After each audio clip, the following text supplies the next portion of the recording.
Hello, c'est HR, votre chroniqueur. Alors aujourd'hui, ça y est, je vais enfin vous parler de la trilogie Infernal Affair. J'ai souvent fait référence à cette trilogie lorsque je vous ai présenté des films avec Andy Lau. Aujourd'hui, je vais donc vous parler de cette fabuleuse trilogie. Mais avant cela, n'oubliez pas, si vous n'êtes pas abonné, pensez à le faire, pensez à la petite cloche. Let's go!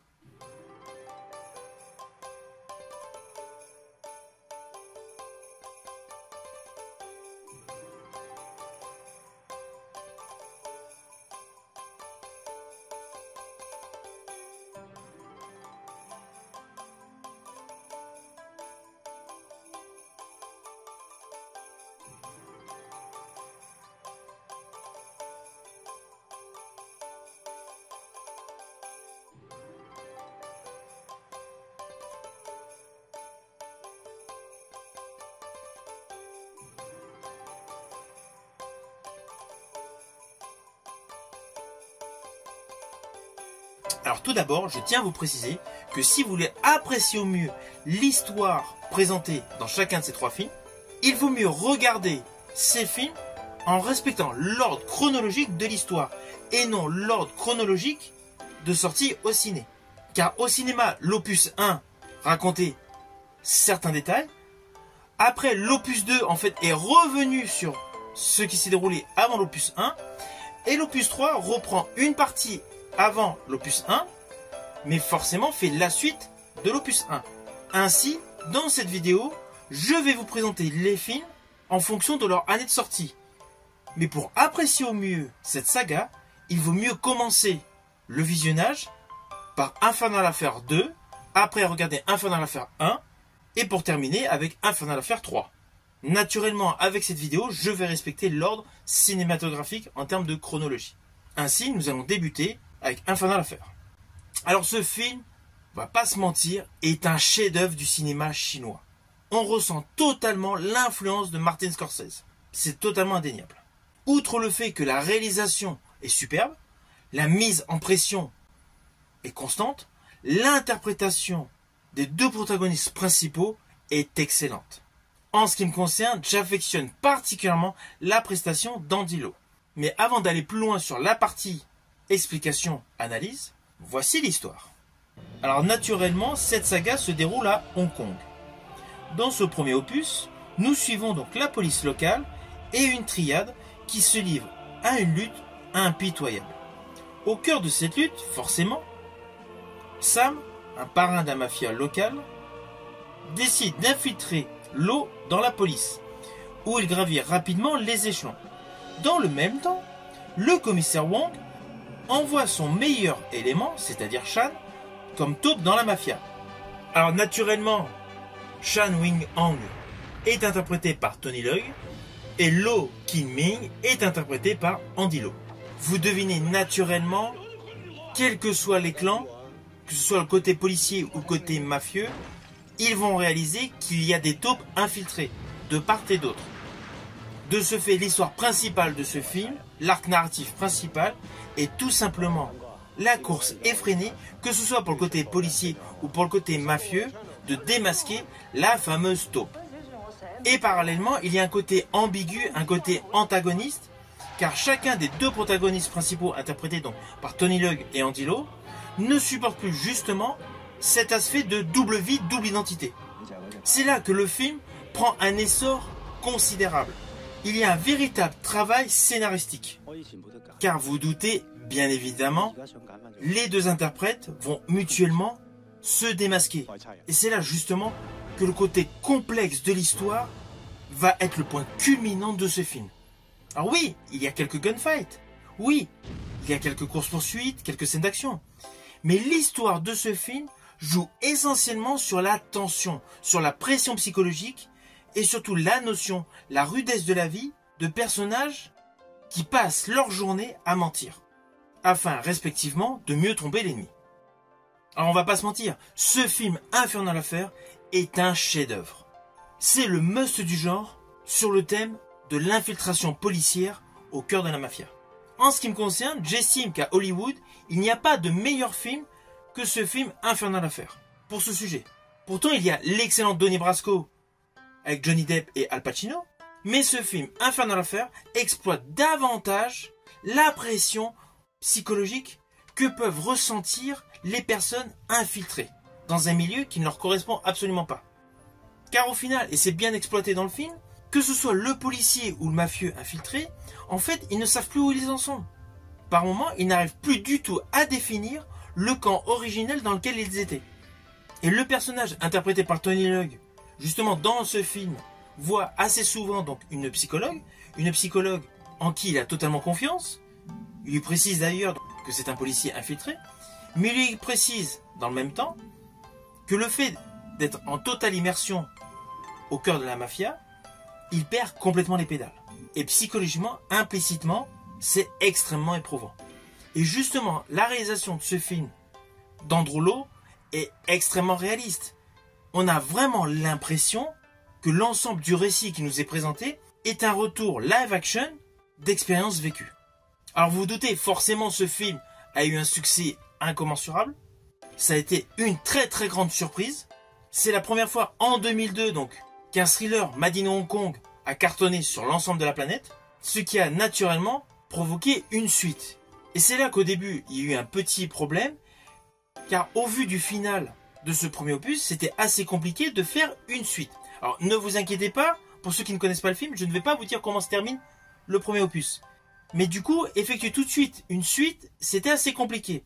C'est pour ça que l'objectif de la deuxième partie de cette trilogie Infernal Affair a été de raconter un préquel. Alors ce deuxième opus est toujours réalisé par Andrew Lowe. Ce deuxième opus est sensationnel. Je rajouterais que c'est extrêmement rare qu'un deuxième opus soit aussi bien, voire meilleur que le premier opus. Et là, justement, ce deuxième opus est exceptionnel. On est vraiment dans le même principe que jadis Le Parrain 2. Le Parrain 2 était un préquel au Parrain 1, avec beaucoup d'éléments qui nous racontaient justement l'origine story de Don Corleone. Là, justement, ce film Infernal Affair 2 nous présente l'origine de tous les protagonistes importants d'Infernal Affair 1. Naturellement, on ne parle pas du personnage interprété par Andy Lau qui est arrivé plus tard dans l'histoire. Mais là, justement, on a toutes les bases, toute l'origine story, que ce soit du côté des mafieux ou du côté des policiers. On a l'instauration de tout ce petit monde que nous avons vu se combattre dans Infernal Affair 1. Alors ne vous inquiétez pas, il se passe beaucoup de choses dans ce deuxième opus. Ce n'est pas uniquement un opus pour compléter le premier film. L'histoire est captivante et l'histoire est criante de vérité. D'ailleurs, l'histoire est celle-ci. Alors dans cet opus, nous avons un parrain de la mafia, qui est d'ailleurs un parrain des parrains, au nom de Kun, qui est assassiné. À la surprise générale, son fils Hua décide de reprendre les affaires avec le soutien de Sam, interprété d'ailleurs par Eric Tsang.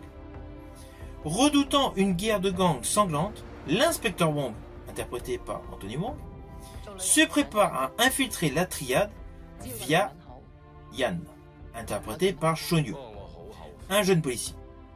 Parallèlement, afin d'épier donc l'inspecteur Wong, Sam infiltre la police au moyen de sa taupe Ming, interprété par Edison Chen.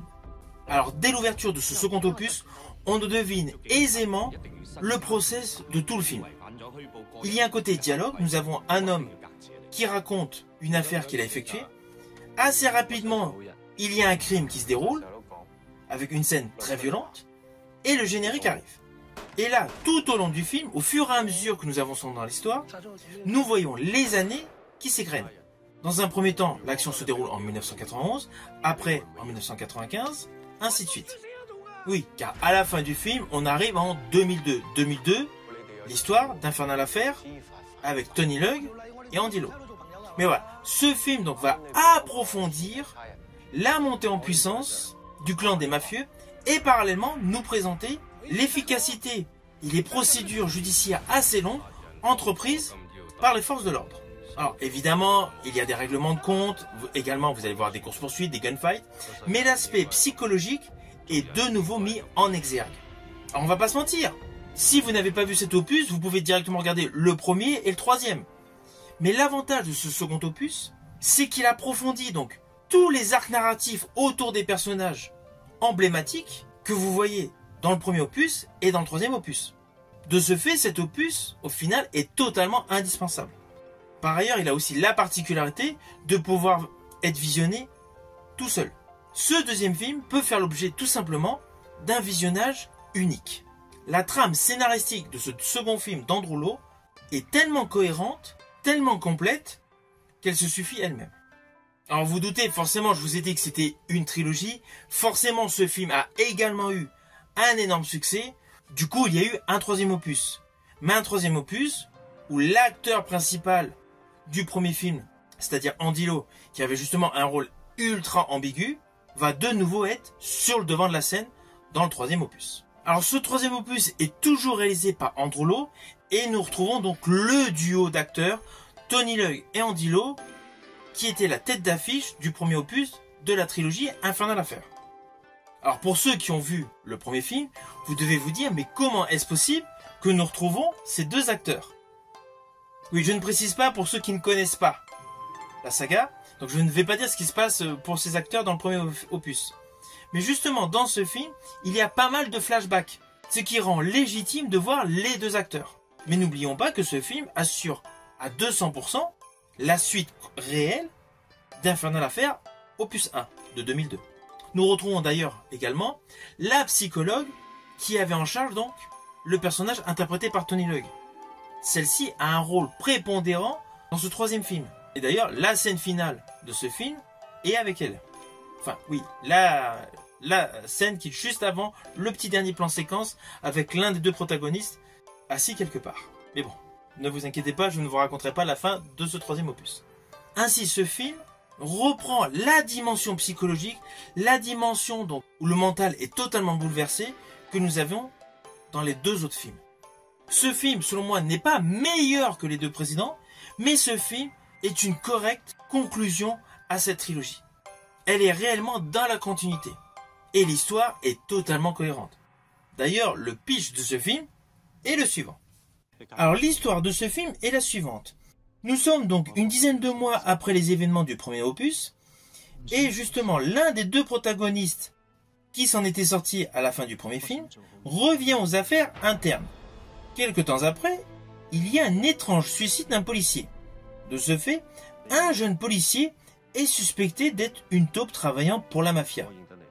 Mais malheureusement, au fil de l'enquête, on découvre que ce dernier est étrangement lié à la dernière affaire sur laquelle travaillait Yann, c'est-à-dire le personnage interprété par Andy Lau. Alors l'histoire de ce film est bourrée de twists, de retournements de situation. Vous allez être subjugué par le travail scénaristique. Alors, je vous préviens, il faut rester concentré si vous regardez ce film. On ne peut pas, être légèrement capté par autre chose pendant qu'on regarde ce film. Le travail scénaristique de ce film est beaucoup plus complexe. À cela s'ajoutent de nombreux flashbacks. Donc, si vous perdez le fil, vous ne saurez plus du tout sur quelle timeline l'action se déroule. Car outre le fait des flashbacks, outre le fait d'avoir des arcs narratifs assez conséquents, on a aussi des scènes qui sont présentées en fonction de ce que certains personnages imaginent.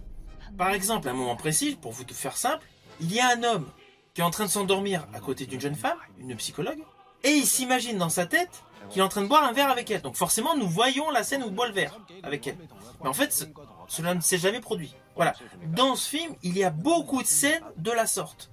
Alors cela rajoute, selon moi, une plus-value scénaristique au film, mais du coup, cela rajoute de la complexité à l'histoire. Il y a une réelle richesse scénaristique dans ce film. C'est la grosse plus-value de ce film. Sinon, côté réalisation, Andrew Lowe a réalisé ces trois films de la même manière. Il n'y a pas des cadrages exceptionnels. Il y a, oui, la fameuse séquence qu'on peut retrouver dans ce film, sauf que là, ça se déroule dans un couloir, alors que dans le premier film, c'était sur une terrasse, où un homme est debout en costume, pointe une arme, sur un autre en contrebas. Voilà. Ce plan séquence, vous allez le retrouver à plusieurs reprises au fur et à mesure des différents volets de cette trilogie. Mais sinon, tout ce qui est réalisation est assez classique, assez convenu. Le gros atout de ce film est tout simplement la mise en scène par rapport à un scénario en béton. Et je rajouterai qu'Andrew Lowe, avec ce troisième film, a voulu donc clôturer une trilogie sur une logique de terrain. Car au fil des 3 films, comme il a voulu nous présenter une histoire plus vraie que nature, forcément il y a des côtés négatifs où plusieurs méchants s'en sont sortis. Car malheureusement c'est un peu le reflet de la vie. Tous les méchants ne se font pas avoir et tous les gentils ne réussissent pas à 100%. Là justement dans ce dernier film, il réinstaure un certain équilibre. Et cela uniquement par le biais d'un scénario en béton.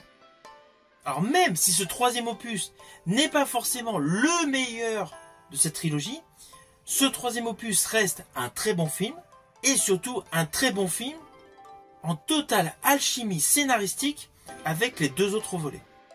C'est pour cela qu'une fois que vous aurez commencé cette trilogie, il faut la terminer en totalité. Les 3 films sont totalement indissociables.